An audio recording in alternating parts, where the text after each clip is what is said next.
Hello and welcome to Accent on Cars. Today we have one of my most favorite Mercedeses of all time, Mercedes CLS63 AMG, and I'm gonna tell you all about it. We're gonna talk about its design, we're gonna walk around, we're gonna talk about its practicality, technical details, things to look out for, and then obviously we're gonna take it out on the road and let this beautiful vehicle from Mercedes scream.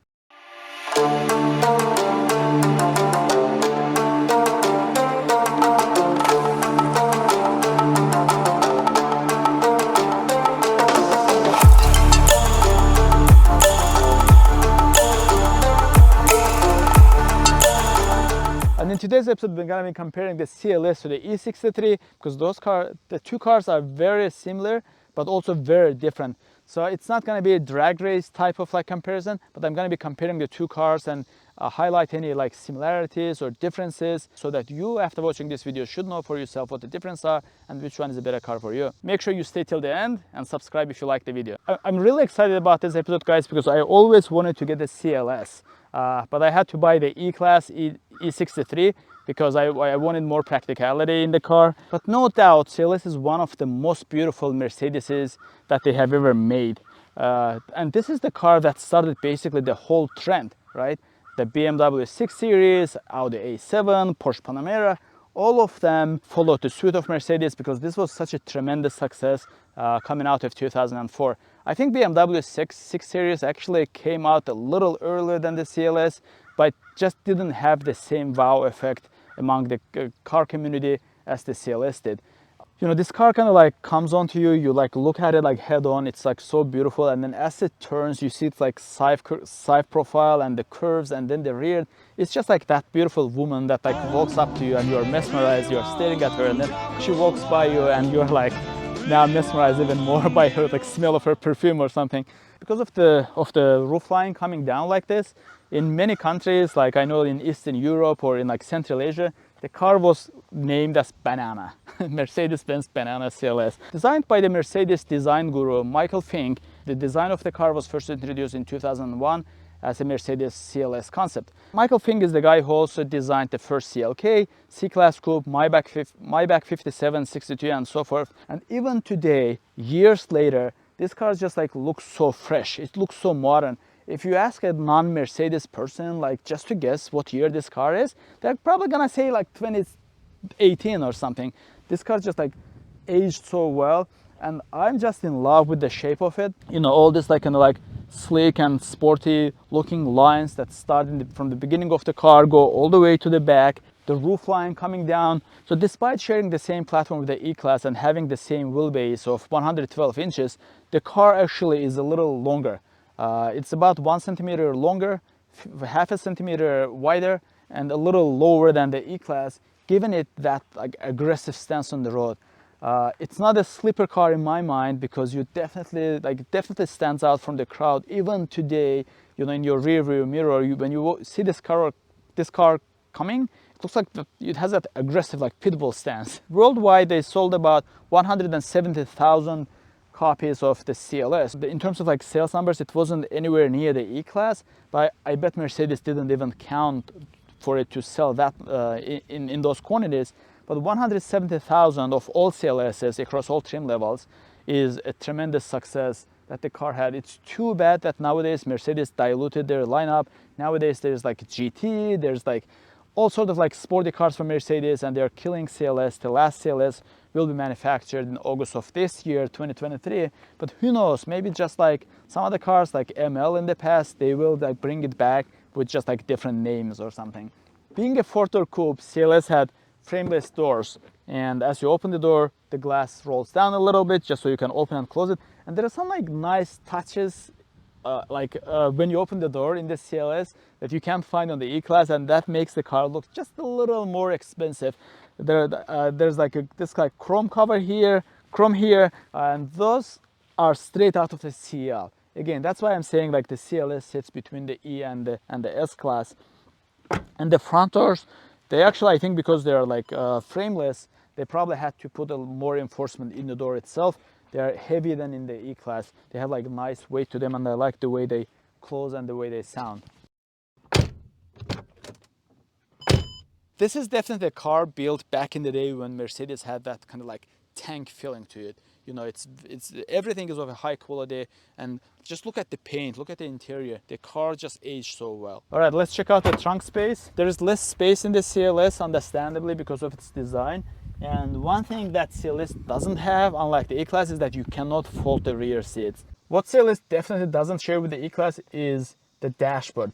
It has much sleeker, much more beautiful in my mind dashboard, and it doesn't look like any other Mercedes from this era.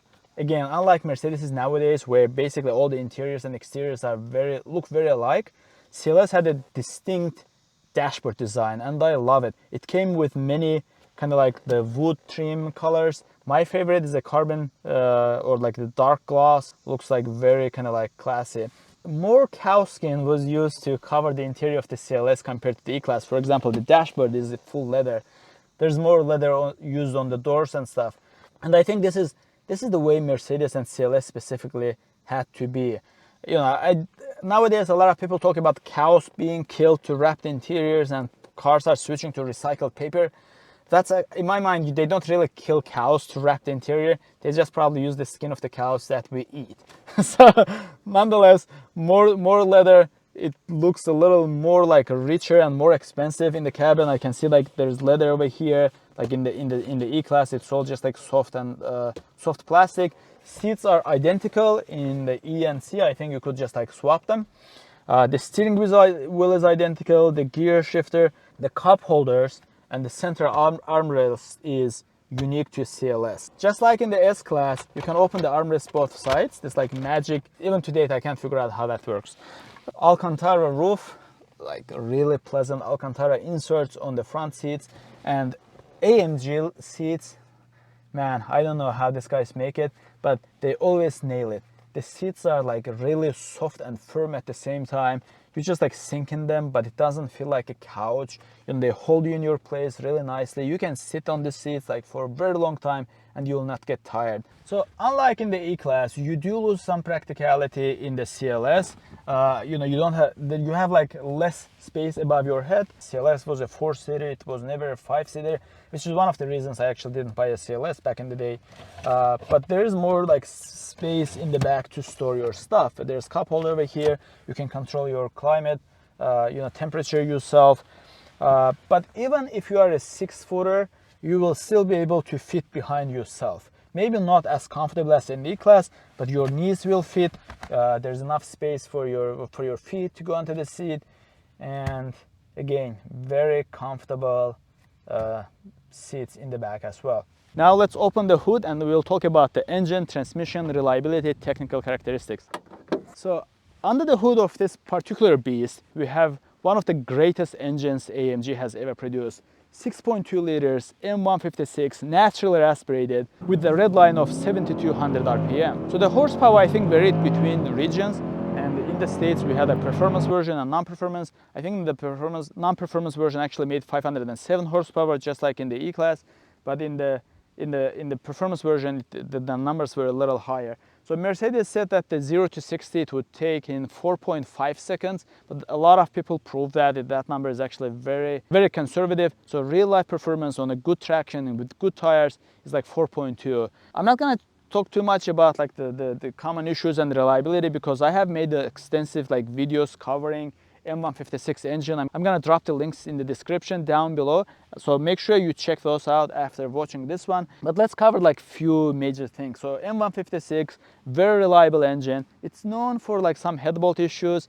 The numbers are really low, but you know, they happen, and depending on your comfort level, a lot of people prefer just changing those head bolts, just like I did on mine, preventatively. And if you are a DIYer, if you consider, let's say if you have an M156 and you want to replace your head bolts, I have a video for that too, and the link for that is in the description. And I have like other DIYs such as injector replacement and many others, so definitely check out the description for those links.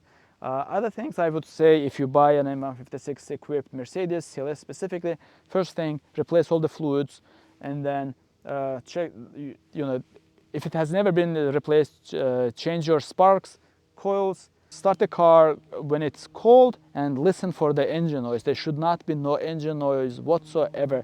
If you hear any rattle at the startup or something, that might be sign of cam adjusters going out. Cam adjusters themselves can wear out. All these issues that I'm describing to you guys, like related to top end, come from the fact that people do not keep up with their maintenance. This engine, because of its like it's a racing derived engine, right? It has like a 90-degree, it's a 90-degree V, and the cams have very aggressive lobes too. So it's very, very important to keep your oil fresh, change it every 3,000 to 4,000 miles at most, and then always keep it at the maximum line. You know, check your dipstick frequently so that when you start the car, it doesn't take like 5-6 seconds for the oil to go up to the top of the engine. So the more oil you have in the engine is the better, and the healthier your engine will last. Obviously, don't go over the maximum line as well. If you get a good car that's been serviced well, it should be trouble-free. But do not expect Toyota level reliability from a racing derived AMG V8 engine. Transmission, unlike in the CLS 55 and CLS 550, this one has AMG's first like 7-speed 7G transmission. It has a true manual mode. We'll talk about it when we drive the car, meaning if you put it in manual mode, it will jump off of the rev limiter. It's not going to upshift itself. So it's a very reliable engine, a very reliable transmission in general. Minor issues known are a conductor plate, basically like the electronics of the transmission sometimes can go bad. Easy fix, costs about like, even if you don't do the labor yourself, it costs like about 1,000 or less than that to put your transmission back in service, and it will be good for another 100,000 miles. Another big ticket item might be airmatic, because CLS, just like the E-Class, has air struts on all 4 corners. So those can go out. But again, they last for like 15 years, more than 100,000 miles. Even if you have to replace them, your car is good for the rest of your life, for the rest of its life, not your life. Despite sharing a lot of parts with the E-Class, the suspension is actually have been lowered from the factory, and some bushings are a little like stiffer. So it gives CLS that kind of like lower sitting, aggressive look, and it likes a lot more sporty than the E-Class. Oh, by the way, I also forgot to mention that the steering rack is a little different than in the E-Class. It's 10% faster. Again, I think like in terms of like competition, it wasn't like as engaging to drive as maybe like E60 M5 or E63 M6, but it was much more comfortable than those cars, and it was a very serious rival for those cars.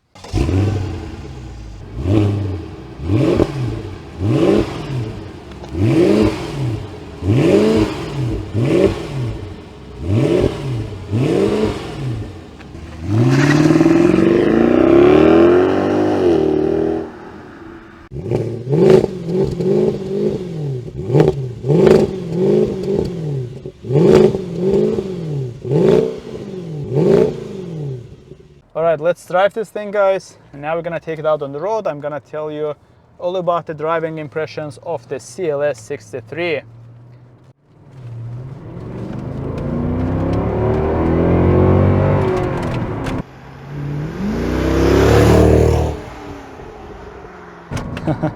So we are in the sport mode.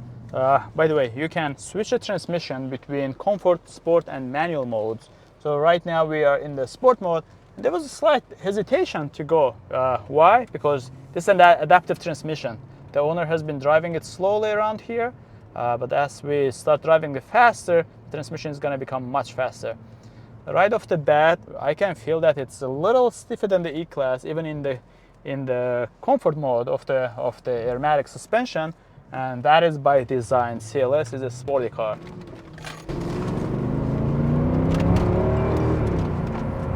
The steering rack in the CLS is 10% faster than in the E-Class. Over here I can't feel that just yet. Just the view of the red line at over 7,000 RPM. That's not what you will get in newer cars, unfortunately, because as you know, electrification is the future. All right, from the stoplight. Exhaust has not been modified whatsoever, so what you are hearing is the stock exhaust sound, guys. All right, so visibility out of the windows is definitely not as great as in the E-Class, with lower sitting position and higher waistline.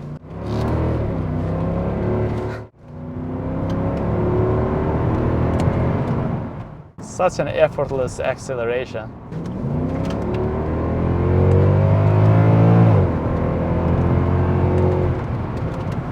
drop a gear and disappear. That really applies to this car.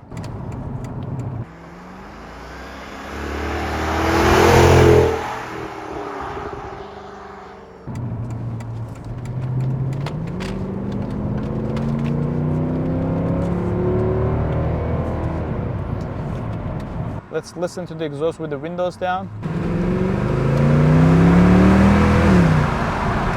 The side mirrors are smaller on the CLS. I like the shape of them. They look really good, but they're a little less informative than in the E because they're a little smaller. All right, let's do a couple of hard acceleration, guys.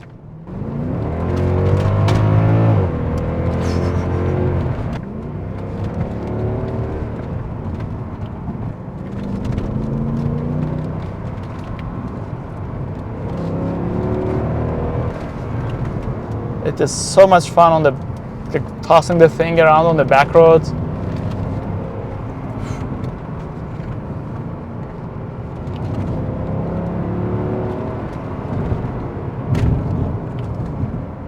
Yeah.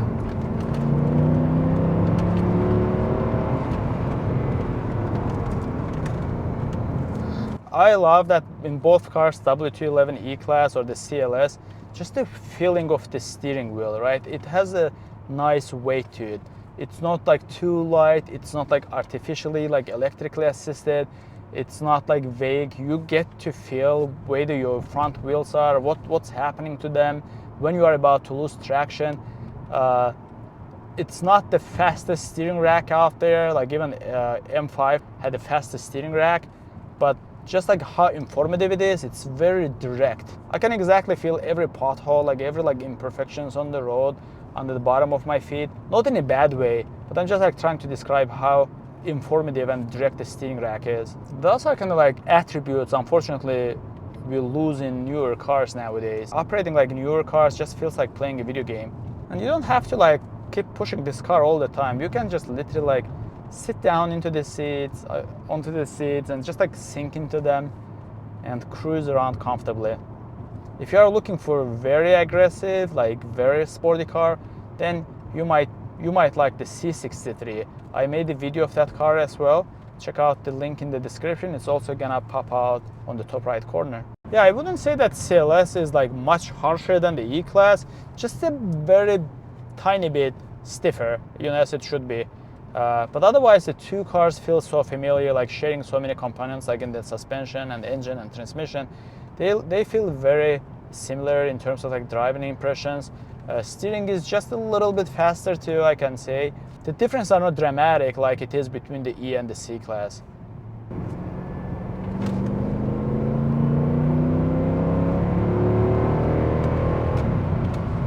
And just like that, effortlessly, you go from 30 to 60 in no time.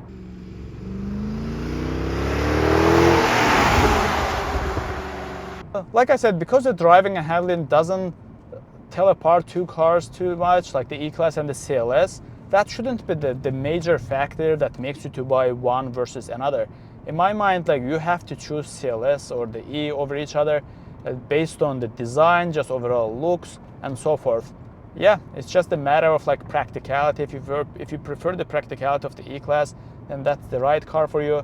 But if you prefer just a sporty and sleek, dynamic look of the CLS, then definitely go for it. I'm really grateful to the owner of this car for bringing this car to me so I can drive it. I always wanted a CLS. I've driven CLSs in the past, but for very short times, just for test drives and stuff. And he's a local person who's like watching my videos, and that's how he found me. If you are local and you would like to be in the video, or you would like me to review your car, please shoot me an email or send me a message on Instagram. I'll be more than happy to.